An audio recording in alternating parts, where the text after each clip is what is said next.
And in item number 1 then, removed from our consent item, is now before us for discussion. These are the zoning code text amendment authored by me that would change and eliminate the variance for lot area ratios. And Mr. Wittenberg is going to be doing the planning report. Thank you, Chair Schiff. Committee members, this zoning code text amendment in front of you today was in front of the committee in August, and the committee chose to continue the text amendment two cycles in order to have a forum in the 10th Ward, which Councilmember Tuthill led, along with Mr. Kress and myself. The amendment in front of you would substantially rethink the way in which we regulate residential density, at least in the districts R5 and higher. The medium and low density zoning districts would not be changed in terms of how we regulate residential density. This marks a move toward, ongoing move toward caring more about building form and how a building contributes to its urban environment and character, and caring a little bit less about what takes place inside of a building. I will note, however, that just to clarify a few things that the amendment does not do. The proposed amendment does not change the minimum size of a dwelling unit, although it's likely that this will make it more practical to include many smaller units in a building in a R5 or higher zoning district. At this time, we are not proposing any changes to the minimum size of a dwelling unit. There's nothing in the amendment that allows buildings to be larger or taller, and it would not, again, change allowed density in the R4 districts or lower. This is an amendment that the Planning Commission has unanimously recommended that you adopt. We've had some examples, including recently, of development projects where the Commission has recommended that the Council upzone property solely for the purpose of obtaining that additional density. That in this case of 628 University Avenue Southeast is the situation on the iPad here. This project included a number of small dwelling units, which pushed it over its allowed number of dwelling units on the property. In the future, this could be proposed in the R5 district. However, because of the limitations of the minimum lot area per dwelling unit, it was not allowed to proceed under the R5 district under our current regulations. So this became the first R6 zoned property in the entire Marcy Homes neighborhood, in spite of the fact that it was very much in scale with its R5 neighbors.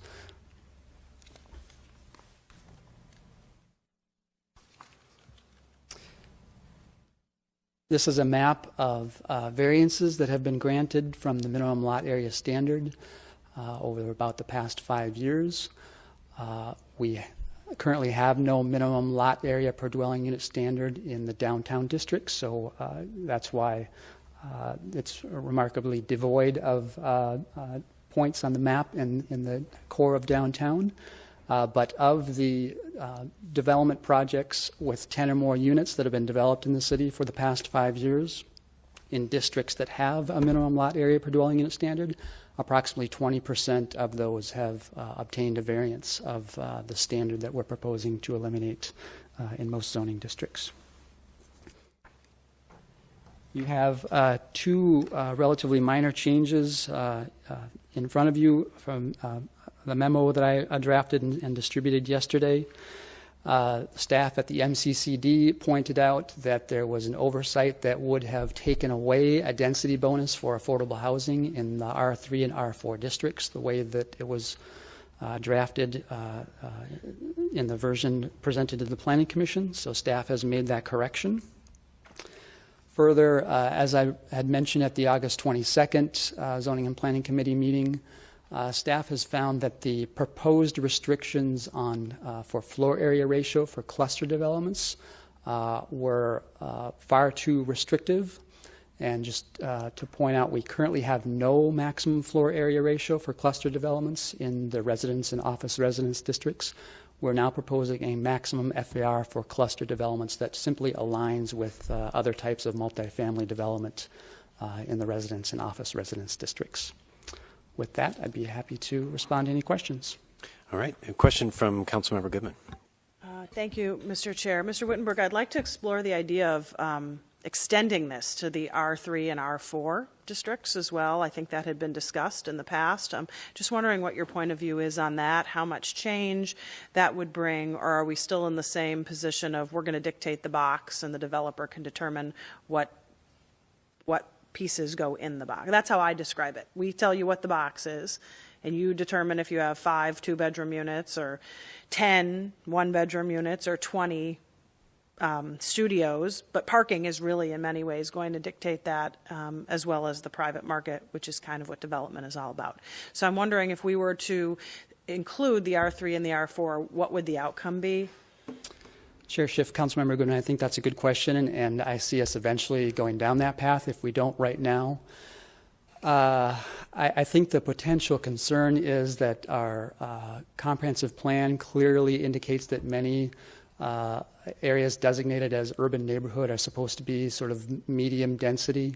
We could see people do higher density in those districts if this were adopted as part of the amendment. So there could be some outcomes that get a higher density than is really called for in our comp plan in places like that. We would maybe want to reconsider whether our floor area ratios are where they're supposed to be for those districts. I think they probably are. So, Mr. Chair, Mr. Wittenberg, so if adding the R3 and R4 would create an increase in density, would you say that doing this now for the R5 and R6 really doesn't create that outcome?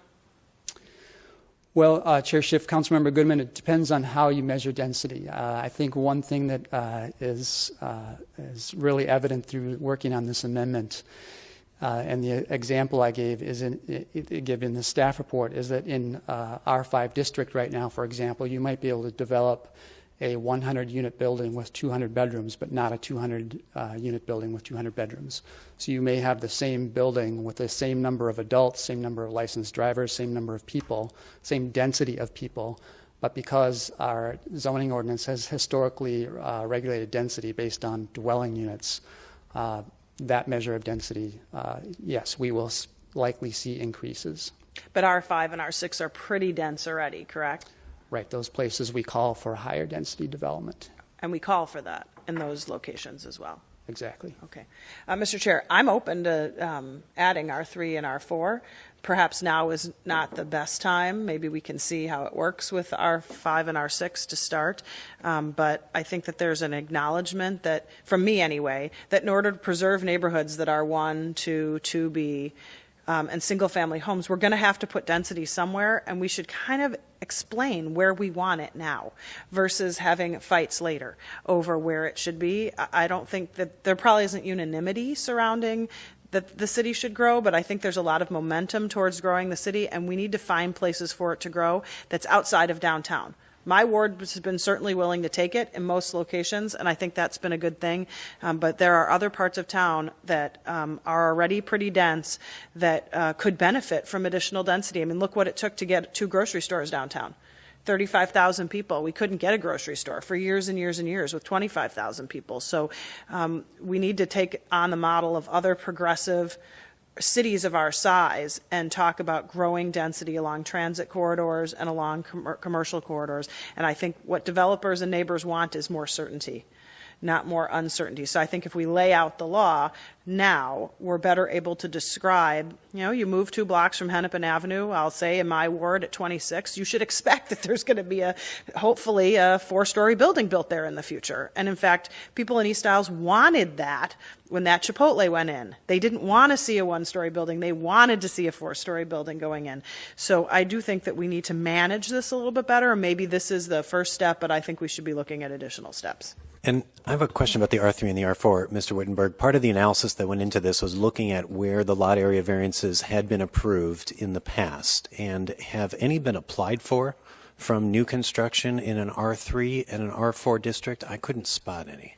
Chair Schiff, I found 2 variances that have been granted in R4 district. We've actually seen fairly little development in R4 compared to our higher density districts. Okay. And what were the 2 examples in the R4 district?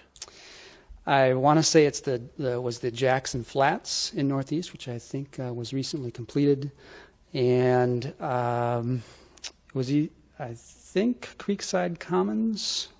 Okay, I've got the list in front of me, so I'll check through those. Thank you for the comments, Councilmember Goodman. Councilmember Tuthill. Thank you, Mr. Chair. I totally agree with my colleague, Councilmember Goodman, along corridors and in industrial areas. Where I have concerns is in our R6 districts, where we already have density in some of our older buildings, our old brownstones that are 3 or 4 stories, some of the turn of the century, last century housing that we have that's been split up into 4plexes, duplexes, and even some 6plexes. My concern there is because a lot of the 10th Ward neighborhoods that have this kind of density on the interior of the neighborhood, I'm not talking about the corridors, I'm talking about the interior of the neighborhood, I'm concerned that it leaves them very vulnerable if we have R6 zoning on, if we do away with the requirements that we have now, that you can have a wonderful older structure. I'm not even going to say single family dwelling, but an older structure, and all of a sudden next door to you, you've got something that really dwarfs you and changes the streetscape on the interior of the neighborhood. Hennepin, Lindale, Nicollet, Lake Street, I have absolutely no problem. I totally agree. I think that we need it on our transit corridors. My neighborhood said the Greenway was a transit corridor and had no problem with the 1,200 units that are going up now. I'm hearing from folks in Whittier and in Lena and in several other neighborhoods that they're very concerned about the interior of the neighborhood. If there is something that we can do to protect what's there, but still encourage on the transit corridors and get the growth that we need, but yet protect the structures and the streetscape that we have in the interior. And that's my big concern. I think Councilmember Goodman's absolutely right on the transit corridors. I remember the Chipotle fight. You're absolutely right. But those same folks on 26th Street in Irving are not going to want that building next door to them and not on their block. But on Hennepin, it's fine. And the people in Lowry Hill East or the Wedge feel the same way. I'm fine, or many of them, because I'm hearing from individuals. And Whittier feels the same way. I'm concerned that if we don't do something to protect what's there with the density that these neighborhoods have already given, I'm concerned. I look farther down Lindale and we get to 45th and 50th and we don't have that kind of density. Or in Hennepin, farther down Hennepin.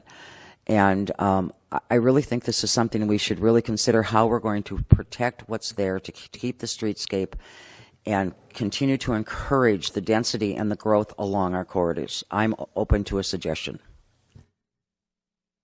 Well, Councilmember Tuthill, as I'm sure you're well aware based on those comments, when I don't know that I have a map with me today, but when you look at a map of R5 and R6 zoning off of corridors, a good chunk of it is kind of in the Whittier and the northern part of the Wedge.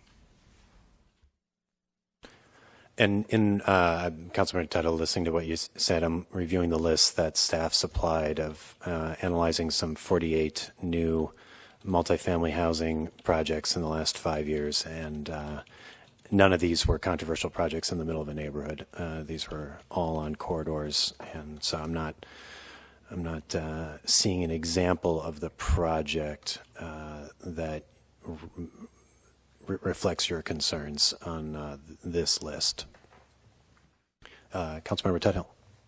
Thank you, Mr. Chair. That doesn't surprise me, but I've been in the community long enough to know and watch the 2.5-story walk-ups go up as the property was purchased with absolutely no warning, and I think this opens the door to this again, and that's what concerns me, is once the door is open, we can't stop something on 23rd and Aldrich or 22nd and Grand, and I think that we need to be cognizant of the fact that part of what makes our city work so well is the diversity in the housing, from the shiny new, great, sleek, contemporary dwelling units to those that want a little more space but still want to be in a neighborhood that offers good transit and great shopping and the rest of the things that we all move into the city for. And I think the diversity of housing is very important, and to save some of the housing that we have that already has density just makes sense to me in terms of balance. But I am extremely concerned when I look at this that we open up that door again, and especially when I'm reading from the staff report that Mr. Wittenberg made to the Planning Commission, and it says you still will get a bonus increase. Your allowed floor area. Essentially, our density bonuses will turn into floor area bonuses and will be increased floor area. You could also fit additional dwelling units. One of the complaints is people feel in the community that our zoning isn't straightforward. There's so many bonuses and so many variances that people get that the underlying zoning doesn't matter, and it's the one thing that they feel they have protection of. If we can figure out a way to do this along the corridors and share the wealth of the diversity in our growth, I think that's what we should be looking at. But right now, this makes a number of communities with R6 zoning that has already taken a lot of density for this city and makes them very vulnerable to lose a lot of the most affordable and diverse housing that they have. I will not be voting in favor of this today. Okay. Any other comments? Seeing none, I'm grateful to the staff for the analysis and thankful to the Planning Commission for recommending this zoning code change. Indeed, the Marcy Homes neighborhood supports this change as well to our zoning code because of the example that was given in the report of where a project that matched the envelope, the box, as Councilmember Goodman called it, a project that had the right height, had the right massing, had the right design that the neighborhood supported and reflected the character of the neighborhood, was not allowed under the existing neighborhood zoning, and instead introduced R6 zoning to the neighborhood for the very first time, just to get a balance of what they already have and what they already wanted. And that was a sign to the people on the Planning Commission that something's out of whack in the way that we calculate density in our zoning code. And as Councilmember Todd Hill said, I think we should get rid of variances when they don't make sense, so that there is a base zoning understanding for density. It will make it easier for people to understand what the density map means. So in directly to that concern, this eliminates a variance that had been granted widely and really did a very poor job of helping to really control density on a specific lot. The example that's been used many times is if a building has 2 units with 2 bedrooms each, or 4 bedrooms with 1 bedroom each. It's a way of counting density that our zoning code doesn't really answer for us, because there's no way to telling, unless you get to a bedroom count, how many people may live in a unit. This is going to be more accurate, more transparent for everybody, and it's going to also make it more clear that the parking is really what drives the number of units allowed in a building. And so when we have seen developers be able to park a new project, we've often seen them applying for a variance to get them the number of units that they need to make the project feasible. And those variances have been approved again and again and again by the Planning Commission. And whenever we are approving variances so widely, I think as regulators, it's our responsibility to see if those regulations make sense in the first place. And here is one where the Planning Commission and neighborhoods like Marcy Homes agree this variance doesn't make sense. This isn't a good way of measuring density, and to get rid of it altogether is going to be a good progress for really focusing on the built form that we have in our city, and not being so obsessed as a city with micromanaging what happens inside the envelope of a building, but keeping the attention towards how the building reflects the character of the neighborhood on the outside, and making sure that it's a project that can be built in the first place by having the density needed for the project to make sense. And this also will increase the number of smaller units that'll be more affordable in neighborhoods, and I think is going to lead to more economic diversity within buildings and within neighborhoods as we see more and more projects come forward that match kind of the image on the screen. Multi-story buildings with enclosed parking and 4 to 5 stories tall.